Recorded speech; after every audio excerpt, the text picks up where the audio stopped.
Hey, this is Phil. I'm a Grandmaster in Fixed, Progressive, and 1v1s, and today I am showing a 3-player fixed game that I played a while back.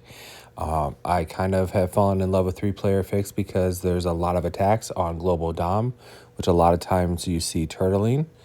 And in this particular case, there's kind of a combination of both. So right away, you want to notice, what continent's easiest to go for. In North America does look easiest to go for, but a lot of times when it's a big continent and something that might be hard to hold, I'll make a big army like I'm doing with the 13 and 4 and delay my decision. So green is being super aggressive because they're going for Africa and Europe at the same time. I think that's probably a mistake. It ends up just having a bunch of spread out armies and they're unable to defend what they're taking. Blue takes Australia on the first turn and South America. So now I have two super strong opponents. I'm really considering trying to take Australia from blue. But then I thought it's early in the game. I'm going to make an enemy. And we have this green player in between us. And also blue was going to get South America as well. So I thought a long time about it and then just delayed my decision. You'll see green continue to try to expand and to mess with blue. Kind of all at once, rolling the 2v1 so that they can take their continent. They went with Europe first instead of Africa, which it's just slightly harder to defend, but it gives a +5 instead of a +2. I don't know, maybe it's a good idea. Now you see where blue added their troops to a blocked territory. It's not a terrible idea if you're going to move out, but they didn't. They leave their troops blocked in Australia. So now I have these two warring factions, and a lot of times when people are going to war, you don't necessarily want to put the target on your back. Instead, you want the target to stay on them fighting each other. So I'm slowly trying to take North America in this situation. I've set it up. I've put my 3 so that I can attack Alaska, and then I should be able to attack Greenland as well. And here green takes 2 continents. And my thought is, well, blue's never going to let them hold that after they've attacked blue into their 2 continents when they got it. They accepted my ally request. I asked them to attack green. And we'll see what they do. They did. They attacked him. So I don't know about this attack. Like, if you're going to bust somebody, why don't you, really hit them? Instead of just this little attack. But maybe they were figuring, okay, I'll just hit him a little bit. And since blue did some attacks as well, I decided I would help him out. But I also attacked blue into South America, just so it didn't look like I was only attacking green. I was worried about green possibly trading in the future, and green's also, could get stronger than me if they hold Europe for many more turns. And I didn't want them to want to strike me back. So when you hit 2 people in a turn instead of 1 person, then they kind of feel like, hey, we're all in this together. They're just making attacks. But when you target 1 person over and over again, then, they feel like you're just being a jerk to them and them only. It feels very different if they're in it with somebody else versus in it with you. So sometimes I'll do that where I'll attack 2 people.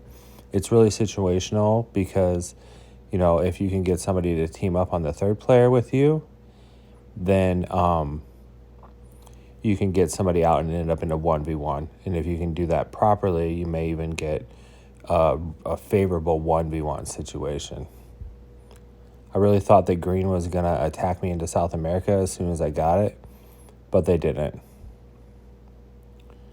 So that makes me happy. A lot of people in this game are just being very expansionist with maybe a little bit of breaking. I always find it interesting where you see people's game style is completely expand, expand, expand. I have seen that work sometimes, but a lot of times what happens is the board will turn on them. So a little bit of expanding is good, especially when you can hold it for a turn or two. But the people who will just expand, expand, expand for eternity, and that's how they try to win the game, it hasn't seemed to work. Not from what I've noticed, at least. All right, I got really aggressive, and I took North and South America, but I didn't guard my borders, so that when people want to hit me back, then they can do that without destroying my whole game. Because I knew that people were going to hit me back, because I totally broke green. We're all relatively even here, except for blues. About 6 troops ahead of me. It's a very even game, this whole game. We kind of keep ending up in a very even spot. And one thing to notice is with everything that's going on, all the attacks from blue and green and me, blue will not leave Australia. They won't leave Australia. They're doing all these attacks with these small auxiliary armies. So they're just hunkering down. That's basically their strategy. Hunker down in Australia, keep building your blocked army, and hopes to win by this technique. Putting my troops in North Africa here means that if they want to break both my continents, if one person does, then they have to go through North America, and they also have to go through Africa. They can't put in one big army and attack me. But it also means if they do break my continents, I don't lose a big army as well. There you go. Green's expanding again. Yeah. Sometimes I wonder when people do the same thing over and over and over again, like you'll see people that get broken. It's like, well, maybe try something different. And here they go. It's like, well, we can't let you hold North America and Europe. So it shouldn't be a surprise that they're broken immediately by blue. This whole time I'm thinking it's great that we're attacking and it's an active game, but it's really bothering me that, blue just sits in Australia and it's never leaving. You get this deep into a game and someone's not even moving their army out a little bit. It's like their whole plan is just for hopefully sometime we'll over attack each other so that they can win the game.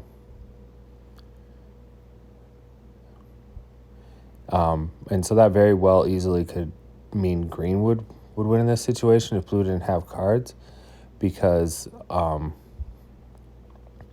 if blue didn't break them all the way, then green would have gotten strong, and now I have become the weakest player. But with blue's attacks, I should be stronger than green when I trade in my cards. Depending on what cards you get, it's fixed cards. They're stacking a little more on their external borders here in Australia.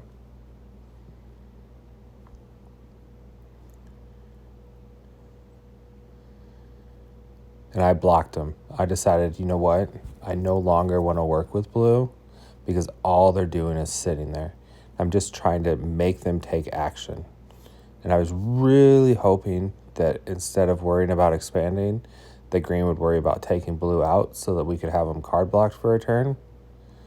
But they were more worried about being an expansionist. They did hit him quite a bit, though. Yeah, but I was hoping they'd just make one big army and swipe out blue. They didn't do that. That's probably what I would have done if I were them. And you could even attack me a little bit to make it look like you're just attacking and not make blue feel terrible. Okay. So I'm kind of in a pickle because the 33 has to punch through me now to get out. And I want to keep my armies alive. So I moved my 7 away because that 7 is just going to be gone with what we've done here, especially if green decides to take out blue's armies at this point. And since they're an expansionist, they're gonna for sure hit blue because blue's in these continents that they could hold. So this was an interesting move. I mean, I wouldn't, if I'm them, I'm not expecting to hold any of that because every time they get that big and blue has the opportunity, blue breaks them. So I'm expecting to lose a 3 here and hoping it's only a 3. And as you can see, by making them move out, it actually worked. I got their big army into the game. So it was an idea I had, and maybe something I'll do more in the future.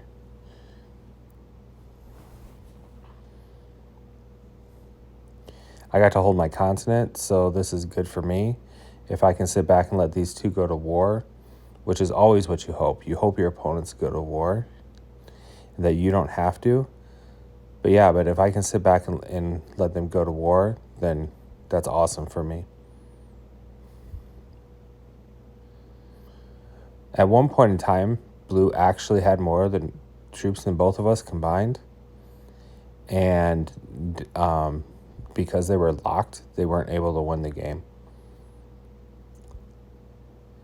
I don't know why they left that 1 in South America there, because it allowed them to break them.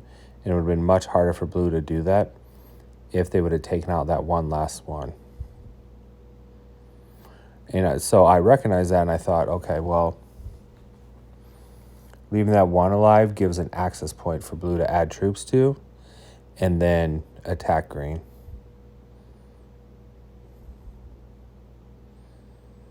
So I thought about hitting that 3, but then I thought, well, blue's been using that to attack green, and they're not going to be able to attack down into my South America, so I left it. At this point, I'm thinking we could maybe put a deadliest trap on this guy if the green knows it. But with the way, it's always hard because with the way the green's playing, they don't seem like they're the type of player that would know the deadliest trap. That's where you use, one player has Europe and Africa, and the other player has South America and North America, and you block in the person in Australia, and you slowly choke them out of the game. So I was really thinking about, trying to do that with green. But then I decided I would just protect South America and try and get greater income for a couple of turns. Basically, I had no faith that green would actually pull it off with me.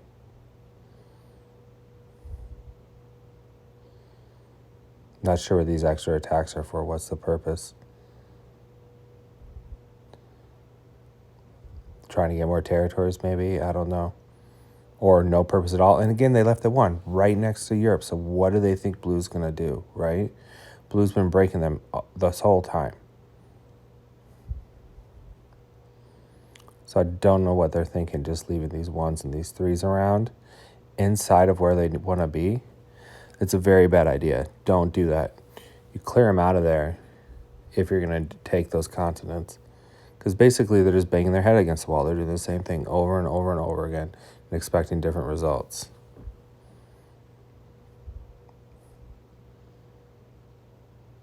Still a balanced game. We haven't lost the balance of the game. And I just take 1 territory and pass because I'm being allowed to hold a continent, and these two are still attacking each other. So that's really the place you want to be. You want to have a good income, and you want everybody else to be at war. All right.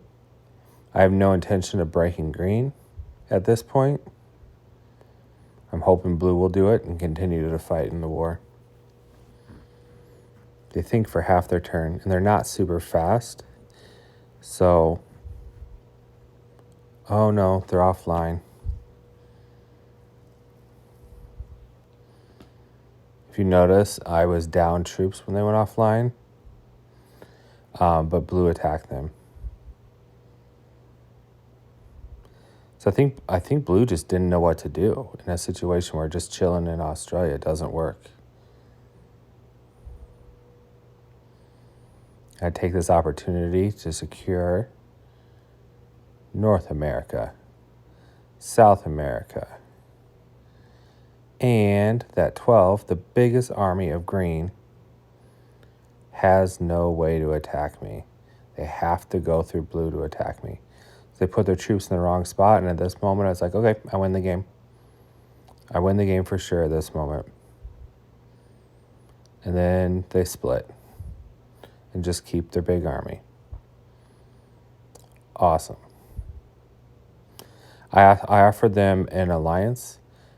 I was going to try to get them to attack blue so that I could give them second, because right now they're big enough that I couldn't afford to try to take out blue first. But they wouldn't accept my alliance. Yeah, so I think it's a good idea, if you know for sure you're getting second, to try to ally with the other remaining player and get them to attack the last player, especially when you're playing a ranked game. Because if you can get second instead of third, or second instead of fourth, a lot of times those points really matter. So if green would have allied with me and helped me attack blue, then I would have just made sure to stay stronger than them, and we would have won, we would have gone first and second. I really wanted to come just straight down, but I didn't feel like I had enough troops to ensure that, and I wanted to break Australia because it would end the game earlier. Yep, and obviously right here, they're going to have a couple of territories, and we need a huge troop bonus and the trade. That's a GG for sure. So if you like this, subscribe and follow Risky Phil. Thanks.